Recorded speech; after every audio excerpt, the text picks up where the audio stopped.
The man with no shadow walked into the diner at precisely midnight. Every head in the small, neon-lit diner turned to him, though no one could explain why. He wasn't particularly tall or menacing, nor did he speak a word. But something was off. He moved like he didn't belong, as if reality itself was reluctant to touch him.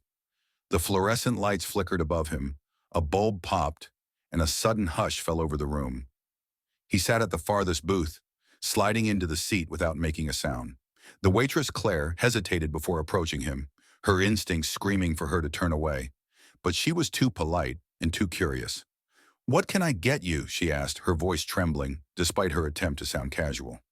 The man finally looked up, his eyes dark as the void, and smiled faintly. "I'm not here for food," he said softly. "I'm here for him." He pointed a thin, pale finger toward a man sitting at the counter. Gary, a trucker who'd been coming here every night for years. Gary froze mid-bite, his fork clattering onto his plate. "Me? What the hell do you want with me?" His voice cracked, betraying his fear. The man tilted his head, considering his words carefully. "You took something that wasn't yours. It's time to return it." Gary's face turned ghostly pale. I I don't know what you're talking about." The stranger leaned forward, his expression growing darker. "You buried it under the old oak tree by Highway 23. Did you think it wouldn't call for me?" Claire gasped. The entire diner was silent now, every eye darting between Gary and the mysterious man. Gary pushed back his stool and stumbled toward the door.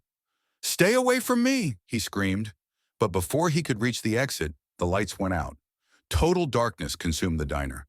When the lights flickered back on a second later, the man and Gary were both gone.